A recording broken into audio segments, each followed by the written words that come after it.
Okay, now. So let's do this again. Hi, everyone. It's my pleasure to welcome Sebastiano Vigna to our AI seminar. His research has focused on the interaction between theory and practice.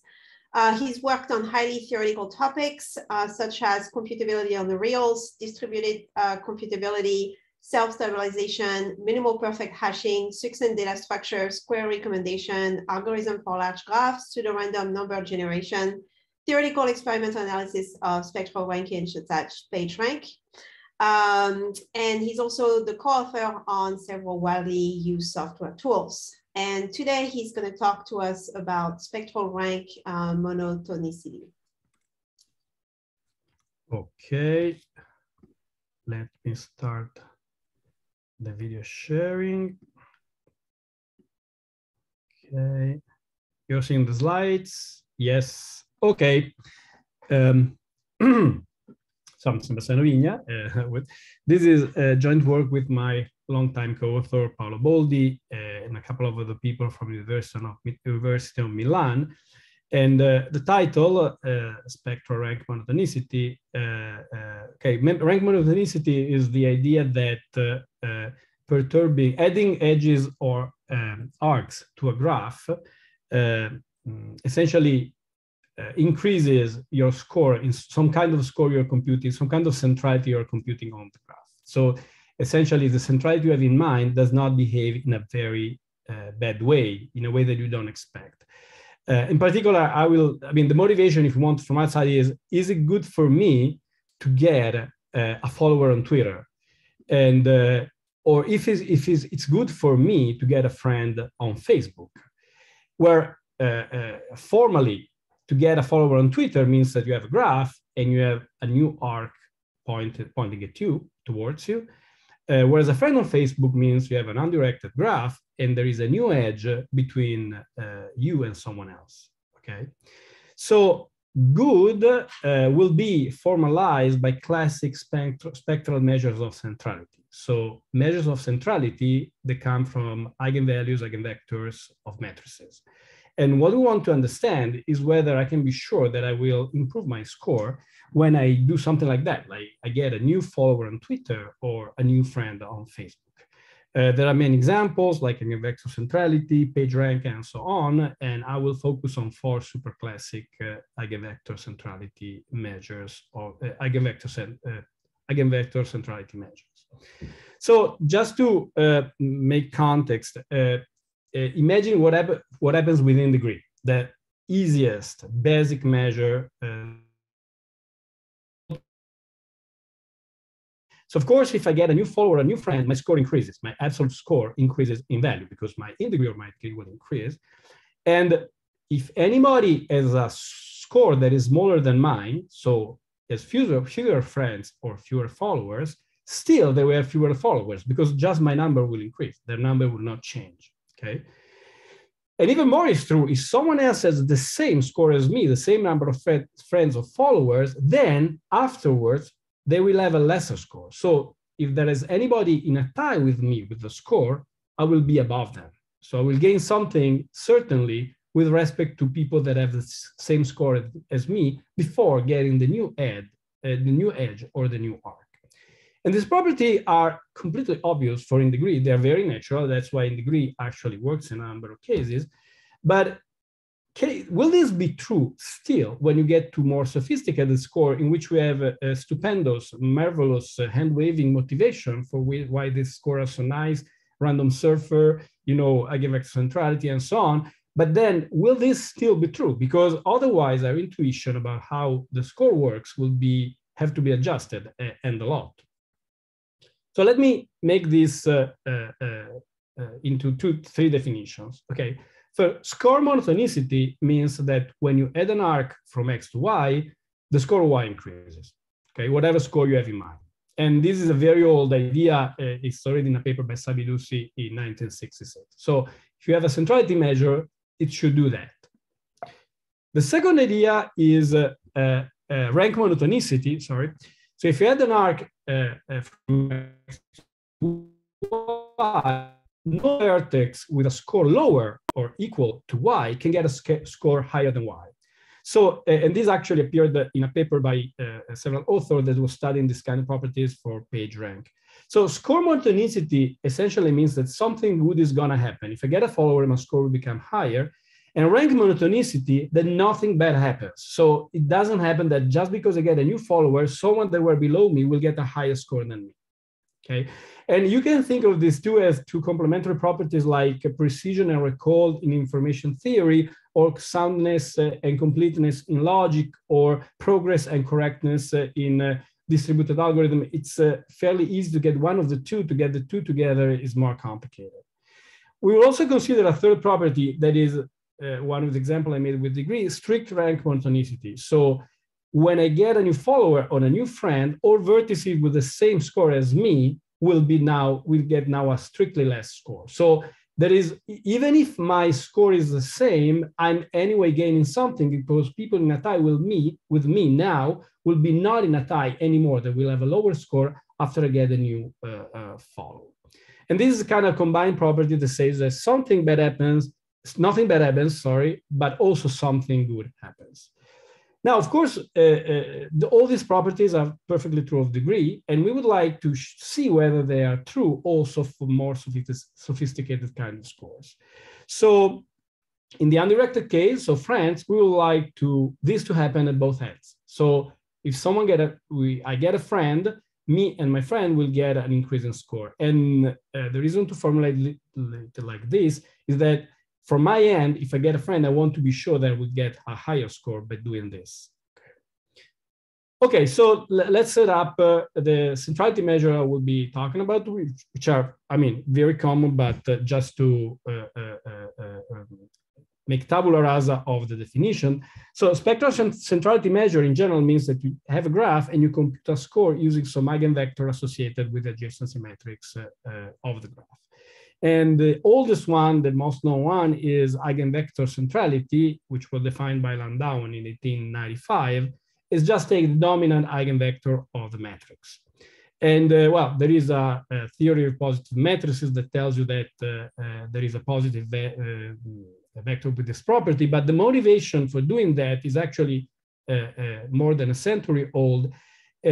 So imagine that the graph you have is a voting graph. So there are nodes voting for other nodes.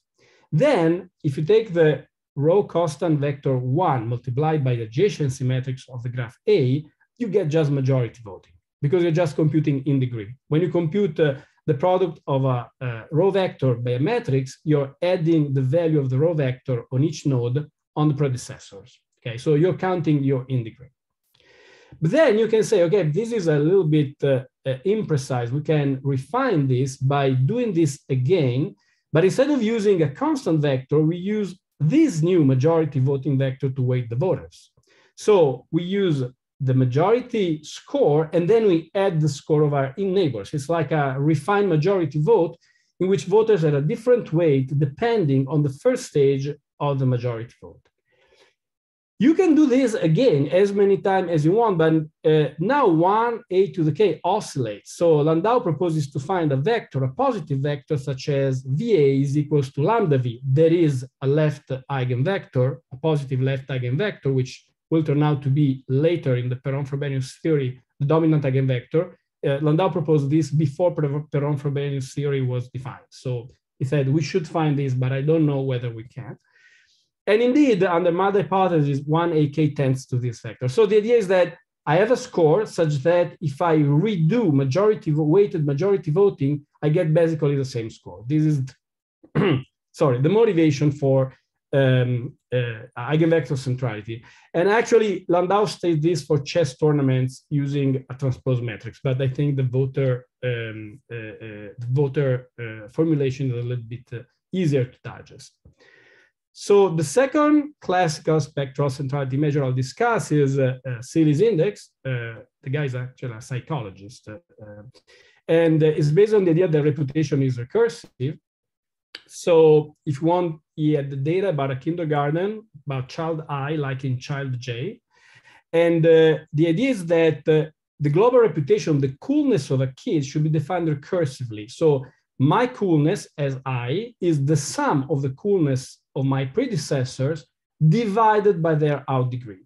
So the idea is that reputation is recursive. It depends on the people who endorses you. But also when you endorse people, you spend your reputation dividing it equally among the people you endorse. So essentially, if a professor, even a very famous professor, writes 1,000 recommendation letters per year, they're worth nothing. If he writes 2, they're worth a lot. But if you're a very minor figure and you write few recommendation letters, still they're not very worth. This is equivalent to considering, again, a dominant eigenvector, which is the left dominant eigenvector of matrix P, which is just the adjacency matrix with L1 normalized row. So every element is divided by the out degree, okay? And so again, we are talking about an eigenvector. Notice that this is equivalent to finding the steady state of the natural Markov chain on the graph. So you consider a Markov chain that has the graph as nodes, and you move from one node to every successor with a uniform choice. And then the steady state is exactly S. And in the original paper for PageRank, this is called simplified PageRank and is the one behind the random surfer metaphor. But actually it was defined much before. I'm sure they had no idea that appeared in a Canadian journal for psychologists 50 years before. But that's the idea. You go around randomly in the graph, choosing each time the next node in a uniform way among the successor, and then you take the steady state. So the big difference with Eigenvector centrality here is the idea of dividing the reputation among the children you endorse. Okay, then we get to Katz's index. Katz's index is a superclass in sociology. The idea is very similar to Landau's idea of refined voting, but uses a summation rather than a limit. So instead of taking the limit of a to the k, Katz's adds up all the possible value, 1, 1a, 1a2, 1a3, and so on, to get an infinite summation. But of course, this would diverge to infinity, so you need to attenuate it with an attenuation factor. What you get is an infinite summation that corresponds to the inversion of a matrix. So essentially, you're in the alpha parameter must be smaller than the inverse of a spectral radius. And notice that 1a to the k is also the number of incoming paths of length k in each node. So essentially, you're counting how many incoming paths there are of length 1, 2, 3, 4, and so on, but you're attenuating this number with an exponentially decaying factor. And what you get is, in fact, in the end, a simple linear operator that is applied to the constant vector 1. You can also use a generic vector instead of 1. You can use a vector that actually weights each node in a different way. And then you get v times 1, 1 alpha, v times 1 minus alpha a to the minus 1. And this actually is equal to the dominant eigenvector of a perturbed matrix. So this is still a spectral ranking, even if it's a summation, because it's a dominant eigenvector of a slightly perturbed matrix using results from the 50s. When you do this perturbation and you actually work out what is the new dominant eigenvector, you get the summation above. So this is a way to take a matrix for which you're not sure that the limiting process will work, for instance, because you have several disconnected components, and have a summation that will always work. But this corresponds also to perturbating the matrix using a simple theorem for the separation of eigenvalues from the 50s. The last one is, of course, PageRank. PageRank had the number of different formulations in time. So in the original paper, you have this recursive equation of the form rank is equal to alpha RP. P is the usual adjacency matrix with rows that are L1 normalized plus V, the preference vector. Then it turned into R equals to equal alpha RP plus V, which is the current formulation you can find usually. And finally, all these in a following paper were retrofitted at the steady state of a perturbed Markov chain. So basically, there are a perturbed random surfer. So you have this random surfer tossing an alpha weighted coin. Alpha is between 0 and 1. If you get head, you follow the graph choosing the next node randomly, like in Seeley's index, if you have tails, you teleport somewhere following the distribution V. V must be a vector, a positive vector, which sum to 1. But notice that this perturbed chain is exactly the application of Brouwer theorem. It's exactly the same thing, because in the Brouwer theorem, you need to multiply V by the transpose of a dominant right eigenvector. And if P is a L1 normalized matrix, that's what happens. So it's always the same idea. Basically, you get exactly the same summation of Katz's index. The only difference is that the matrix is not row normalized. So in a sense, Seeley's index is to PageRank as eigenvector centrality is to Katz's index. You can normalize your rows or not. You can take a limit or a summation. You have 4 possibilities, and these 4 possibilities are Seeley's index, eigenvector centrality, Katz's index, and PageRank. Notice that in both cases, when you let the attenuation factor go to the limit, you get back the non-damped score. So PageRank, when alpha goes to 1, becomes Seeley's index, the steady state of the Markov chain. And Katz's index, when you let alpha go to the inverse of the spectral radius, you get back eigenvector centrality. There are some details to fill in, because if the matrix is not strongly connected, you get a specific eigenvector, dominant eigenvector, but I mean, it can be worked out. Okay, anybody has questions at this point on the definitions, please let them go in.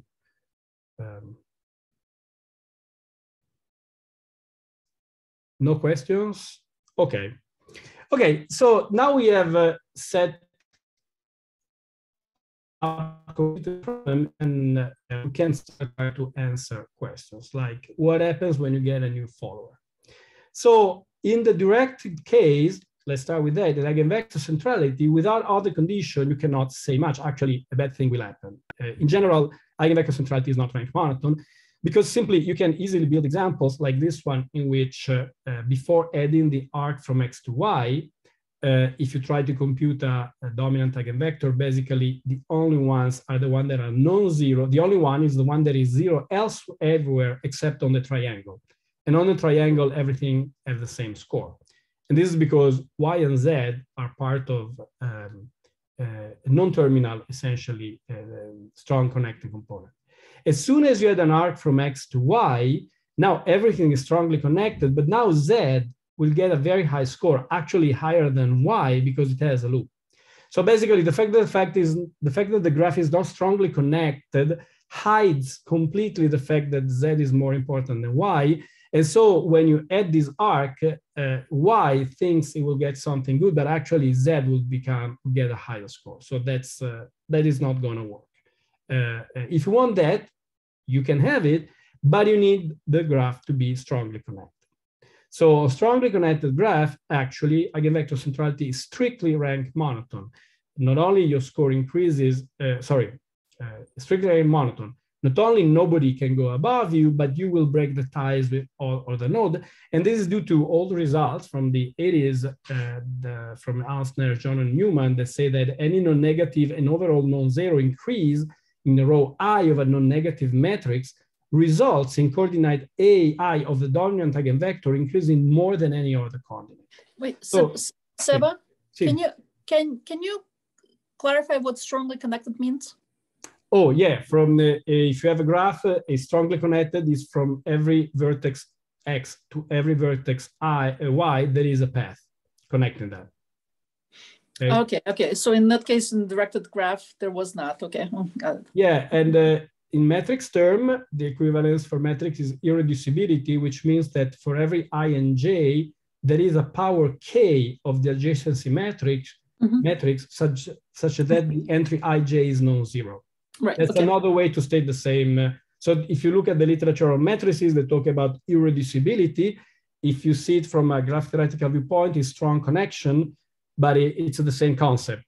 If you look at the adjacency matrix of the graph, if you look at the graph, for every pair of nodes, there is a path connecting them. Okay. And if even all the and if there's even one pair that is not connected, then it's not strongly connected anymore. Yeah, exactly. Okay. All pairs must be connected. So basically, all the theory of Markov chains and eigenvector and so on, and positive metricity works very well for strongly connected graphs. As soon as you get out of that, you get a lot of things that don't work as you expect. And in fact, in this case, it's very easy to show that you will not get what you expect. You can get a follower and become worse than someone else that didn't get a follower like you. But okay, only at least on strongly connected graphs, the intuition is totally correct. Okay, the second case is Seeley's index. I mean, the simplified PageRank, the case. And actually, this is score and rank monotone only on strongly connected graph. You can easily imagine an example similar to Eigenvector centrality for Seeley's index. It's always the same problem. If you have many disconnected components, many strongly connected components, and you join them when you add the arc, havoc can happen. But in the work that introduced the idea of rank monotonicity, these results were proof for regular Markov chains. Regular is more than strongly connected or irreducibility, is actually not needed. But the first result, score monotonicity, does not need aperiodicity, which is the piece the difference between strongly connected is strongly connected plus aperiodic means regular. Okay, it's a condition that lets limit process work for Markov chains. And we can fix the other result without additional hypothesis, just taking a result for PageRank. So let's say it works, okay, it's fairly good, but it's not strictly rank mod. And this is due to the fact, again, that, due to the fact that essentially if you have in a Markov chain two nodes that are connected by a single arc, and the first one is out degree 1 and the other one is in degree 1, they will have always the same probability in steady state. So if you look at this graph, the node y and z, whatever you do, until y is out degree 1 and z is in degree 1, they will have always the same exact probability. So when I add an arc x to y, y will increase in score, but so will z. Okay, so y will get an increase from getting a new follower, but it will not break ties with other nodes that have the same score, not necessarily at least. And this is a little bit weaker than what we want. And it will be nice to see that PageRank and cats actually enjoy the strongest property. So in this sense, Eigenvector centrality is a little bit better because you actually get strict rank monotonicity. This is not a big nuisance, but it shows that this behaves a little bit different from the other case. Okay, now the situation for PageRank is fortunately the best possible. So PageRank is strictly rank monotone, score monotone. It does exactly what you expect, essentially. And initially, these properties were proved under regularity assumption again. Just lose rank monotonicity without the tie-breaking property. So what we did was remove all hypotheses about regularity and show that actually get strict rank monotonicity, which is better. And to do that, we had to go away from Markov chain and work with linear algebra. Because the problem with proving things about PageRank using Markov chains is that the Markov chain idea on PageRank is actually retrofitted. And the true thing is that it's a recursive linear relation, and you can prove much more things using the linear properties than the PageRank properties. And in fact, we do proofs. Our proofs cover a large class of spectral centrality measure of the form summation of some metrics multiplied by the attenuation factor under mild condition how one row of your metrics will change when you get a new friend, a new follower. Okay, so the same proof worked for cats, PageRank, and so on. In general, this kind of spectral rankings, the dampened one like cats and PageRank, work better. I mean, they have more predictable behavior in general, and you don't need hypotheses on the graph. And the strategy to do so, which I would like to show you in the case of score increase, because it's an interesting proof technique that can be used in general, is that one uses the Sherman-Morrison formula to move the perturbation of the matrix into the preference vector, and then use classic properties from M matrices, which are a class of matrices in which we find the infamous 1 minus alpha p matrix that is used to compute PageRank. So let me show how the idea of the proof is. So you have a graph and you're adding an arc from X to Y. So you get two normalized adjacency matrices, P and P prime. So they correspond to P is the matrix of normalized, row normalized matrix of the initial graph, P prime of the graph once you add an arc from X to Y. Then if you compute the difference, this is a matrix that is all zero except one row in position X, and you find these two values minus 1 over dd plus 1 in the position of successor of X because they lose a little bit of weight, and 1 divided by d plus 1 in position Y because that's where you gain a new arc which will have exactly weight 1 over d plus 1. D is the current out degree of the node X. So when you add an arc, essentially you renormalize the row. So the previous successors lose something, the new successor just gain a positive input. This is a rank 1 correction. So you can express this as a vertical vector, xt, a vector that has all zeros except a 1 in position X, and a row vector delta with these changes. So since it's a rank 1 correction, there is a classic formula from the numerical algebra that tells you that you can express the inversion of 1 minus alpha p prime as an ugly correction to the inverse of the matrix before the change. But the nice thing is that in this specific case, you can gather all the ugly stuff in a single positive constant because of the way PageRank works, which means that you have a very, very easy explanation what happens when you add one arc from X to Y.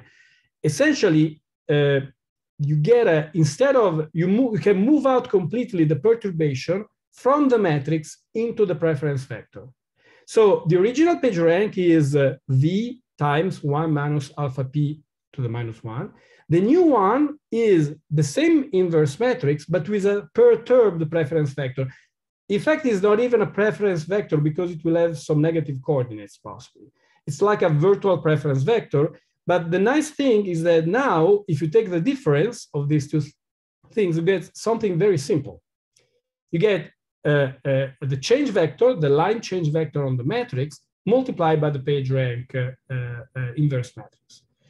And this is very good because 1 minus alpha p is an M matrix, and there are very good results on the inverse of matrices. In particular, the elements on the diagonal dominate strictly all other elements.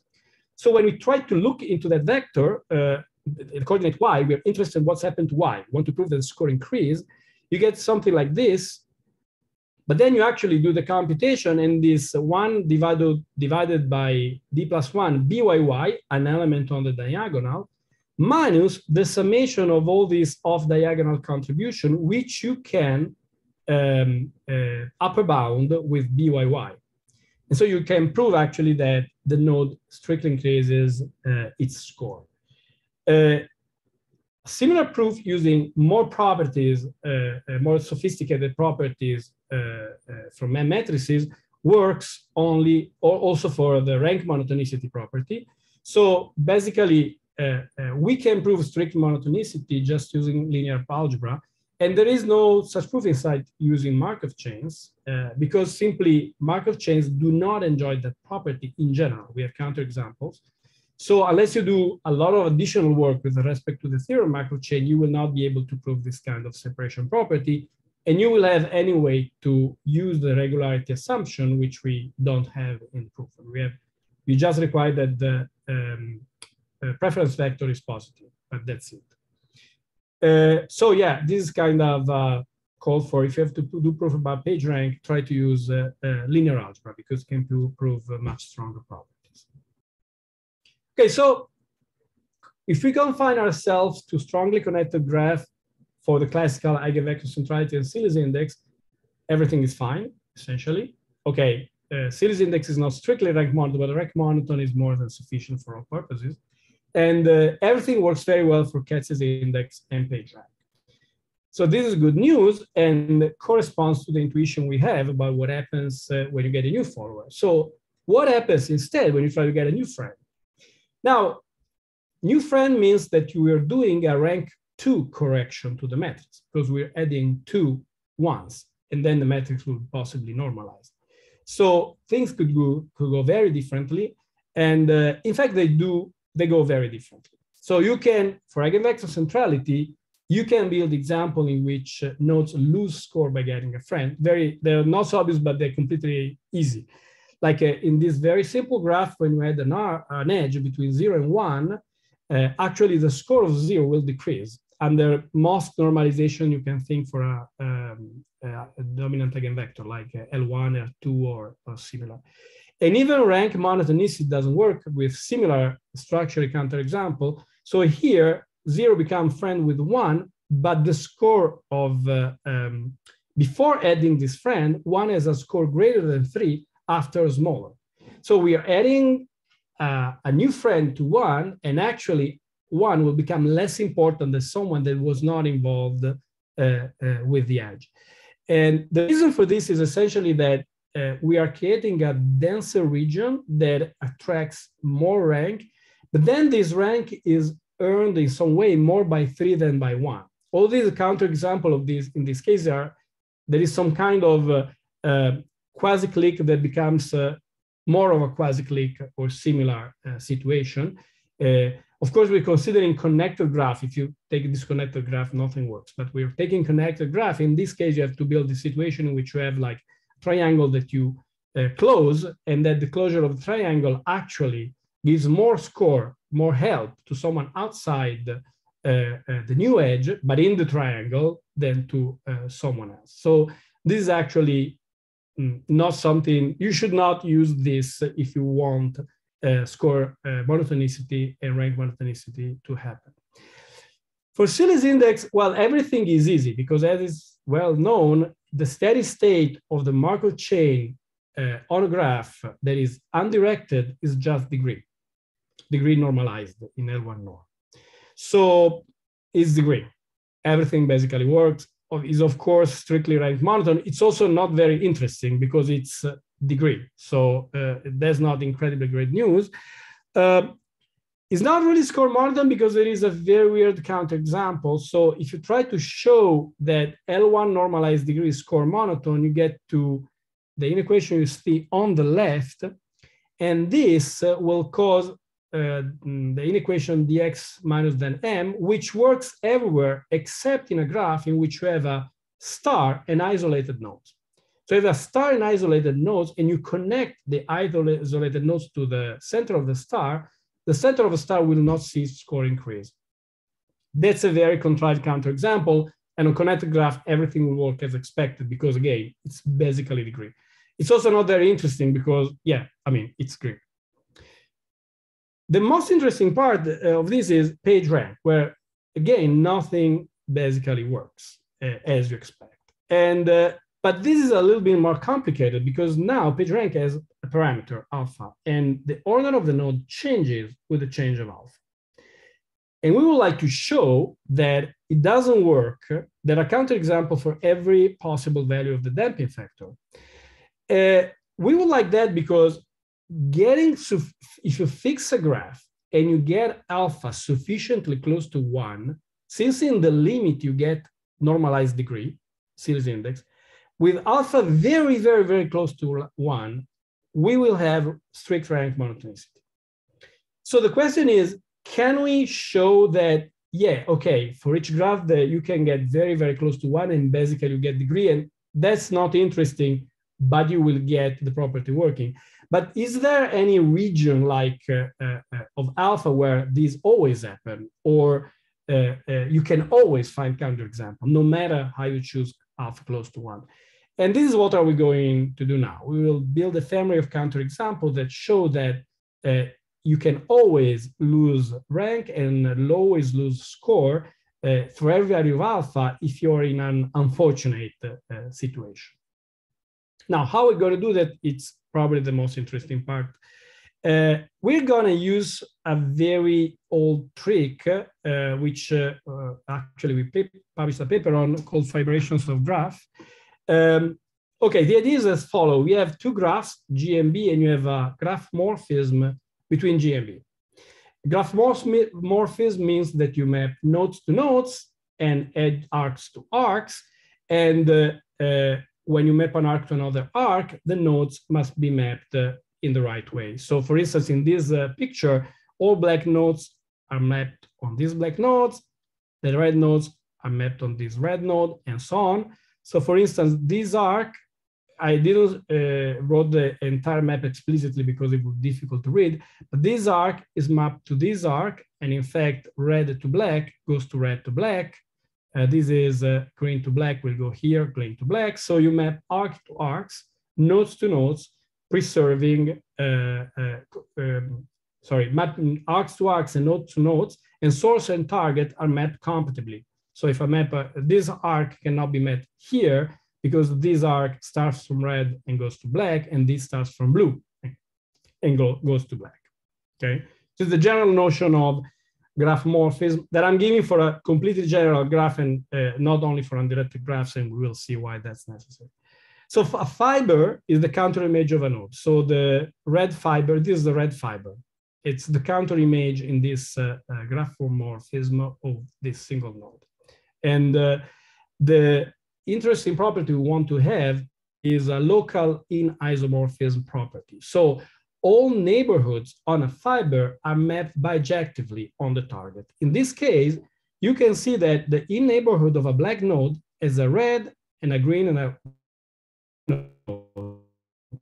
And indeed, every black node has an arc coming from a red, a green, and a blue node. Red, green, blue, red, green, blue. There might be collisions, like this green node satisfies the property for both these two. But the point is that for every node, or every black node sees the world fiber-wise in the same way. So every black node sees that is connected to a red, a blue, and a green node. Okay, this property has appeared in the last 70 years in a plethora of forms. In the 60s under the name of equitable partition and front divider theory in spectral graphy, called the left resolving map in symbolic dynamics. Is the Weisfeiler-Lerman test for graph isomorphism problems that's popular in graph neural networks to establish which node have constraints in their behavior. It's also the first stage of the naughty graph isomorphism problem by Brandon McKay. I mean, it's a very popping up notion. And the idea here is that a fibration, a map with this in-isomorphism property, models the dependencies of G in terms of the dependencies of B. So B tells you that a black node has an in-arc, an arc coming in from a blue node, one from a green node, one from a red node, and this will be true for the whole fiber of the black node. This is true for all these nodes here, okay? If there are questions now, I will happily take them. Okay, why do we want fibrations? Let me, so the fundamental property that was known since the 60s is if you have a fibration, okay, is V is a vector on B, so B is the base graph. We have a vector on B means that the nodes are numbered from 0 to something, and you have a vector of value assigned to the nodes. We write V phi for the lifting of B along phi. That is, you take the values on B, let me get back to the picture. You take the values here in B, like this is 2.5, and you copy it along the fiber. This is 1, and I copy it along the fiber. So given a vector on B, I can copy it along fiber and get a vector for G. That is a vector that assigns a value for every node of G. And the fundamental thing is that the lifting of VB is the lifting of B multiplied by G. So the idea is that you can multiply V by V and then copy by fibers, or copy by fiber and multiply by G. And the reason why this is true is that locally, the in-isomorphism are all the same along the fiber. So making the multiplication in the base, black node, red, blue, green, is exactly like doing the multiplication along any node in the fiber, because every node in the black fiber sees something coming from a green node, something coming from a red node, something coming from a blue node. Now, what does this mean? Well, what I said, but what's more important, this means that if G is strongly connected, the dominant eigenvector of G will be the lifting of the dominant eigenvector of B, because there is just one entirely positive eigenvector, dominant eigenvector. So essentially, you can solve the eigenvector problem on B and then lift it to G. And this is actually why this stuff was defined 70 years ago. It was to find easily eigenvalue, eigenvectors of graphs with complex spectra. Now, what is interesting for us is that, of course, this works even with infinite summation.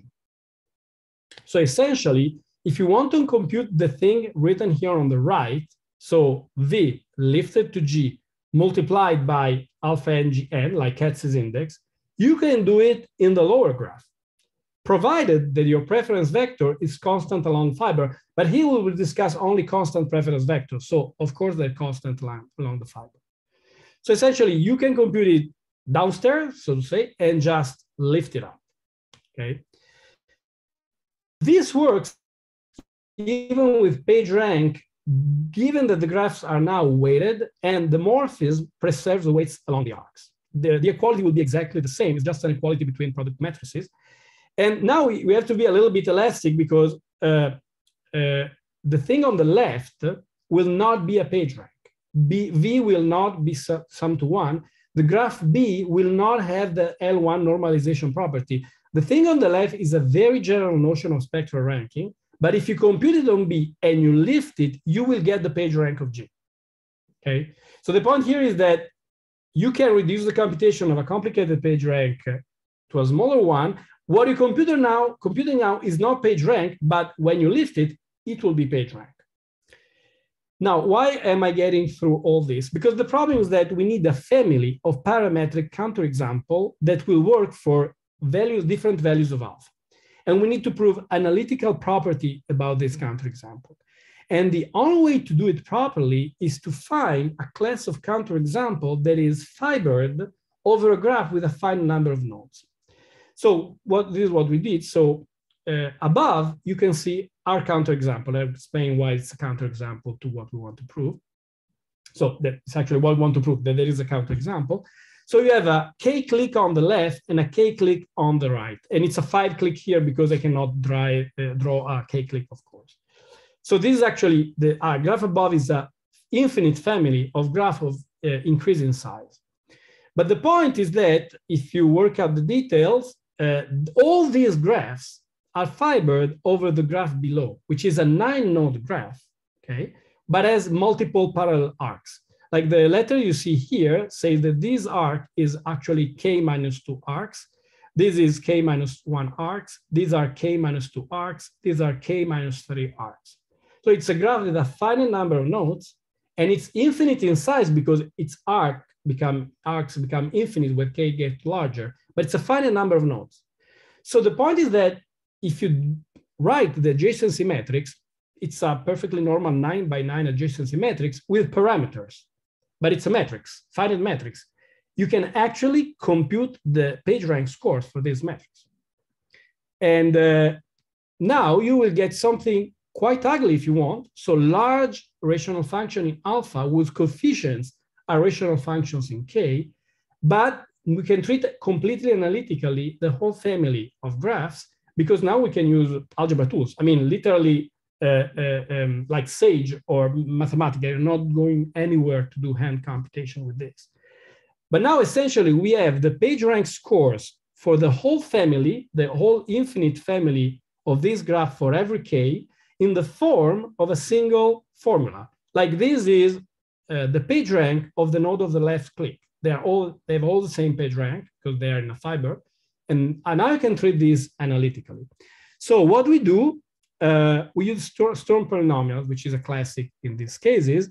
So we show first that for alpha in the middle, like 1/2, score monotonicity fail for k enough large. And it's like 15. It's not a big enough large. The example of there is small. So sometimes it fails.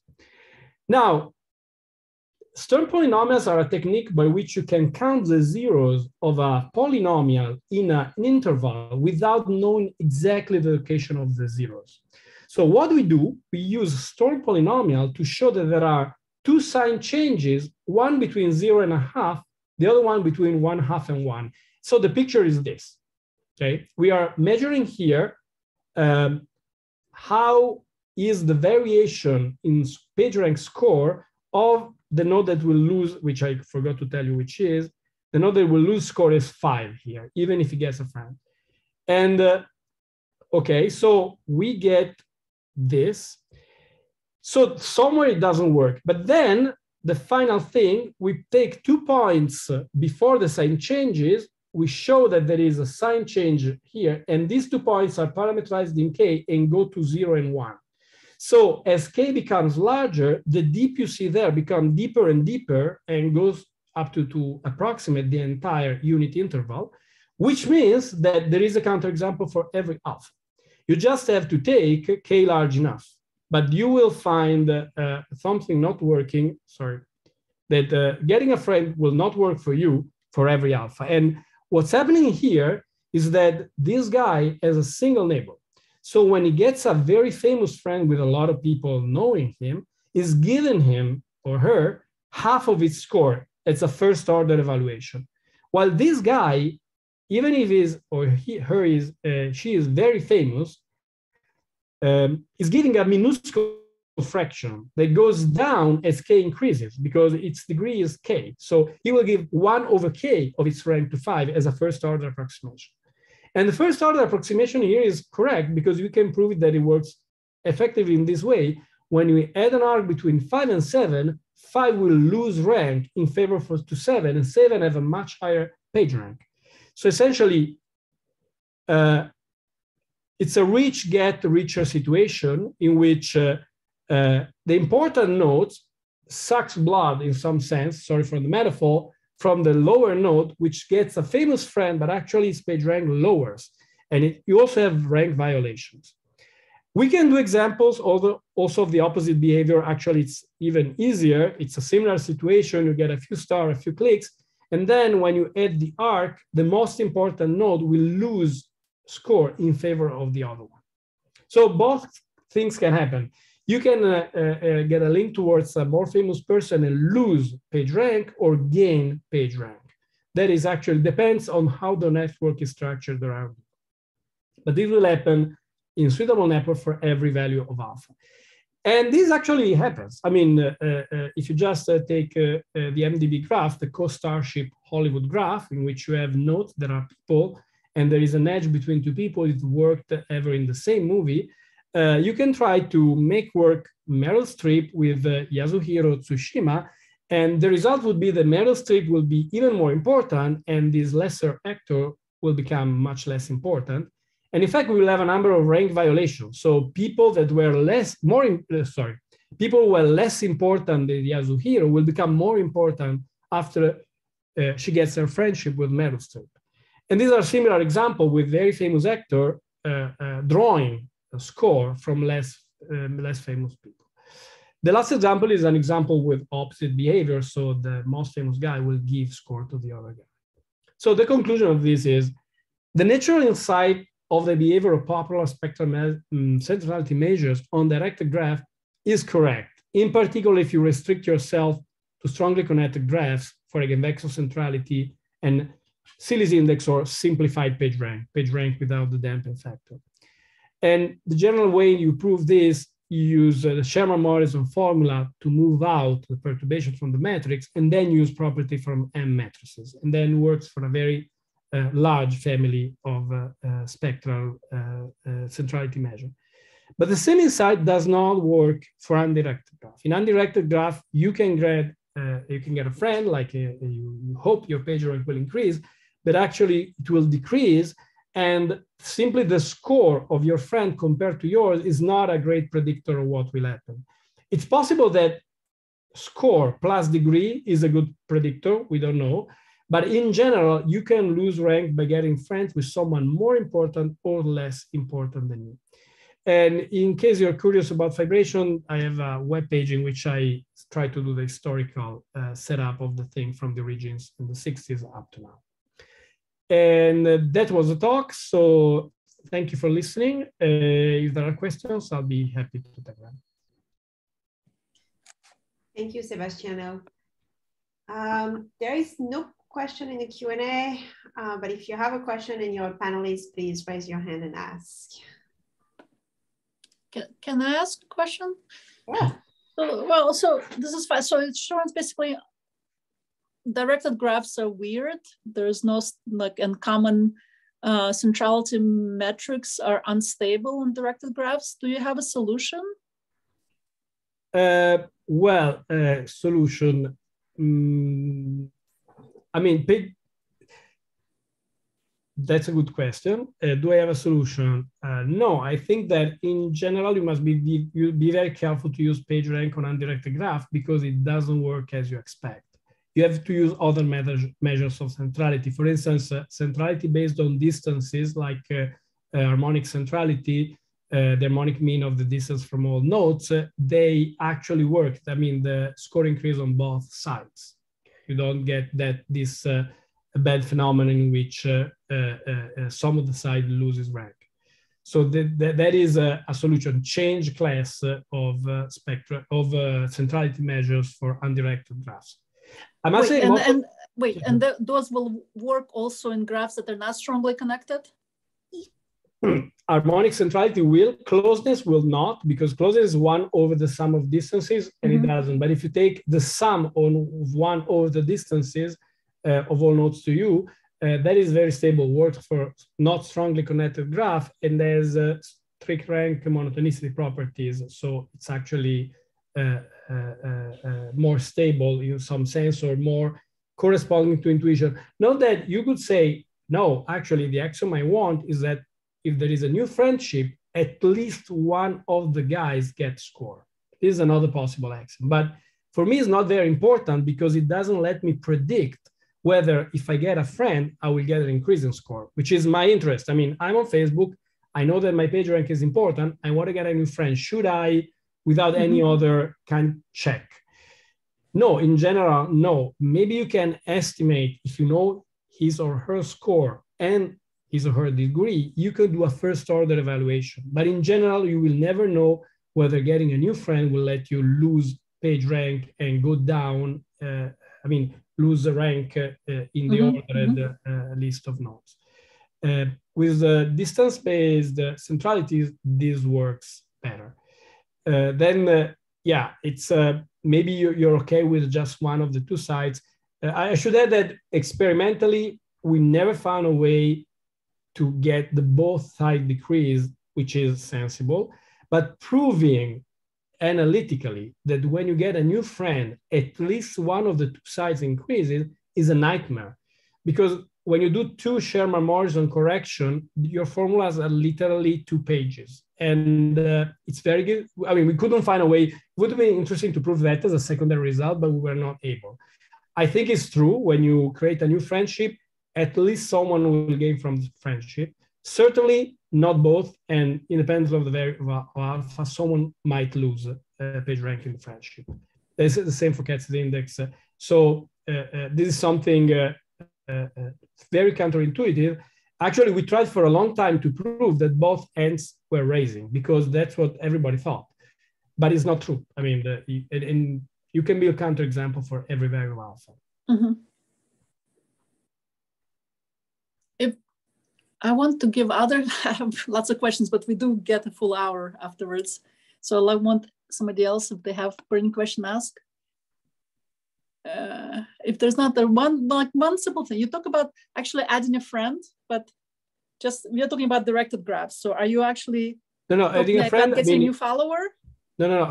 Adding a follower is a directed case. When I say adding a friend means that the other guy is involved too. I mean, it's a two-way. Sure, it's somebody else's choice. I mean, it means like you do mean like you make a choice to follow somebody. Yeah, when you follow somebody, it's a one-way thing. I mean, if it doesn't follow you in the graph of following, exactly. Now, forgetting the follower feature that introduced on Facebook later, but in a friendship graph, the two people must be agreed, they get involved, and then you get essentially 2 links at the same time. One, if you want to see from combinatorially, the difference is that when you add the follower, you add 1 arc. You have a rank 1 correction of the metrics, and consequently a number of things happen, among which that you certainly gain something out of that. When you establish a friendship with someone, technically you're adding 2 arcs. The problem is that these 2 arcs might interact very badly in a way that you don't expect. So you actually lose score in getting this new friendship instead of getting score, which is what would happen with degree. With degree, when you get a new friendship, you get more degree, and nobody else has their degree modified and so on. The weird thing about PageRank is that with new friendship, you might lose rank score, independently of whether the other person is more or less famous than you. It's just a matter of how the network around is kind of combined. This might pass, I mean, PageRank on undirected networks give very, very weird results. Like if you do PageRank on the Hollywood graph, we had an example, we did that in 2009, it was a long time ago, but the most important actor was Ron Jeremy, which is a famous porn actor. It was the top PageRank of all the Hollywood co-starship graph. So yeah, on undirected graph, the results of PageRank can be very weird. This is a part of the explanation, I believe, why the results are so weird, because it doesn't actually behave as you expect incrementally when you look at the perturbation. Well, let's thank Sebastiano for his talk. And I'll let everyone go since we're a little bit past noon. Thank you for attending. Okay. Thank you. Ciao. Thank we'll you. See you in an hour, Seba. Okay. Okay. Bye. Bye. Bye.